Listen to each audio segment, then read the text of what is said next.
አምስተኛ ኩነኔ። በማዕረጋት ሂደት ኩነኔ ማለት ሥጋን ለነፍስ ማስገዛት ማለት ነው። ቅዱሳን ከኩነኔ ማዕረግ ላይ ሲደርሱ ፈቃደ ሥጋቸውን ፈጽሞ ለነፍሳቸው ይገዛል። አስሩ ማዕረጋት አቡነ ሺኖዳ ሳልሳዊ እንዳስተማሩት የእግዚአብሔር ወዳጆች ቅዱሳን በአንድ ጊዜ የፍጹምነትና የቅድስና ደረጃ ላይ ደርሱ። ይልቁንም የተወለደ ሕፃን ቀስ በቀስ ከመዳህ ወደ መቆም፣ ከመቆም ወደ መራመድ፣ ከዚያም ወደ መሮጥና ወደ መዝለል እንደሚሸጋገር ሁሉ ቅዱሳንም ከወጣኒነት ወይም ከጀማሪነት ጀምረው በጸጋ እግዚአብሔር እያደጉ ወደ ፍጹምነት ይደርሳሉ። በዚህ መሠረት ቅዱሳን ደረጃ በደረጃ የሚደርሱባቸው 10 ማዕረጋቶች አሉ። እነዚህም 3ቱ በንጽሐ ሥጋ የሚገኙ፣ 4ቱ በንጽሐ ነፍስ፣ 3ቱ ደግሞ በንጽሐ ልቦና የሚገኙ ናቸው።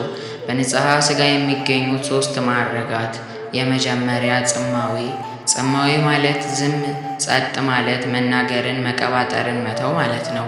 ሙሉ ሐሳባችንን ወደ ፈጣሪ ለማድረግ ሥራውንም ለማዘከር ይቻል ዘንድ የዚህን ዓለም ጣጣ ከማሰብ ከማውራት መላ ሕዋሳታችንን ይከለክላል። ሁለተኛ ልባዊ። ልብ ማድረግ ማስተዋል፣ በጥልቀት ነገሮችን መረዳት ማለት ነው። ሦስተኛ ጣዕመ ዝማሬ። ሳይሰለቹና ሳይቸኩሉ ምስጢርንና ትርጓሜን እያወጡና እያወረዱ በንቁ ሕሊና ማመስገን መጸለይ ማለት ነው። ከዚህ ቀጥሎ ያሉት በንጽሐ ነፍስ የሚገኙ 4 ማዕረጋት ናቸው። አራተኛ አንብዕ። እንባቸውን ከዓይናቸው እንደ ሰን ውሃ ሳያቋርጥ ማፍሰስ ነው። ይህ ማለት ሰውነታቸው በሐዘን ሳይከፋ በሥጋ ሐሴትም ሳይሞላ ሳይሳቀቁ ከሰውነታቸው የሚፈልቁ እንደ ሰን ውሃ የሚፈስ እንደ ነሐሴ ዝናብ የሚመነጭ ከአልሙና ከተደሙ የሚመጣ ነው። አምስተኛ ኩነኔ። በማዕረጋት ሂደት ኩነኔ ማለት ሥጋን ለነፍስ ማስገዛት ማለት ነው። ቅዱሳን ከኩነኔ ማዕረግ ላይ ሲደርሱ ፈቃደ ሥጋቸውን ፈጽሞ ለነፍሳቸው ይገዛል። ሥጋ የነፍስ መሳሪያ ትሆናለች። ነፍስ ሥጋን የወደደችውን ታሰራለች። መስገድ፣ መጾም፣ መጸለይ ሁሉ ቀላልና ጠባያዊ እስኪሆኑ ይደርሳሉ። ስድስተኛ ፍቅር። እግዚአብሔር ከመፋጠር ያልናቀውን ሁሉን ፍጥረት ሁሉንም ማስተካክሎ መውደድ ማለት ነው። ኃጥእና ጻድቅ፣ አማኒና መናፍቅ እንዲሁም ወዳጅና ጠላት ብሎ መለያየት ሳይኖር ማንኛውንም ሰው በእግዚአብሔር አርአያና አምሳል በክብር የተፈጠረ ስለሆነ ብቻ መውደድ ማለት ነው። ሰባተኛ ሁሰት። ካሉበት ቦታ ሆነው ካሰቡበት መድረስ ነው። ይኸውም አንድ ቦታ ሆነው እንደ እግረ ፀሐይ ካሰቡበት ቦታ ይደርሳሉ። በሌላ ቦታ የሚሰራውንም ያውቃሉ። ለምሳሌ ነቢዩ ኤልሳዕ በኢየሩሳሌም ሆኖ የሶርያው ንጉሥ ወልደ አደፌር እልፍኙን ዘግቶ ከባለሟሉ ጋር የመከረውን ምንም ማንም ሳይነግረው ያውቅበት ነበር ተብሎ በመጽሐፍ ቅዱስ እንደተጻፈው ማለት ነው።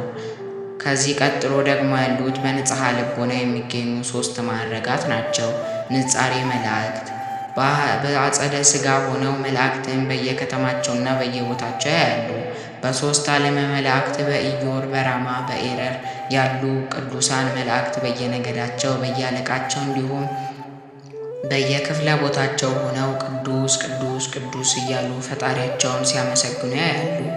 9ኛ ተሰጥሞ ብርሃን። ይህ ደግሞ የእግዚአብሔር ባሕሪ ገንዘብ በሆነው የሚያስደንቀው ብርሃን ውስጥ መዋኘት ነው። ይህም እርሱ በዚህ ብርሃን ውስጥ እያሉ ሌላ ለዚህ ማድረግ ያልበቃ ሊያየው የማይችለው ብርሃን ነው። ጨለማ የማይሰለጥንበት እንደዚህ ዓለም ብርሃን የማያቃጥል ጨረር ከሥጋ መለየት የሚያስችል ደስታ እስኪሰማ ድረስ ግሩም መዓዛ ያለው ነው። ከዊነ እሳት። የመጨረሻ ማዕረግ ሲሆን የዚህ ደረጃ የደረሱ ቅዱሳን ሰውነታቸው ለአጋንንት የሚያቃጥልና የማይቀርብ ይሆናል። እነዚህን አጠቃለው የያዙ ልብንና ንጽሕናን ገንዘብ አድርገዋልና ለንጽሮተ ስሉስ ቅዱስ ይበቃሉ። ልበ ንጹሐን ብፁዓን ናቸው፣ እግዚአብሔርን ያዩታልና። ፍጹም ልትሆን ብትወድ ሂድ፣ ያለህን ሸጠህ ለድሆች ስጥና ተከተለኝ፣ በሰማይም ታገኘዋለህ። ማቴዎስ 19 ከቁጥር 21። ወስብሐት ለእግዚአብሔር ወለወላዲቱ ድንግል ወለመስቀሉ ክቡር። ይቆየን። አቡነ ሺኖዳ በረከት በሁላችን ላይ ይደርብን፣ አሜን።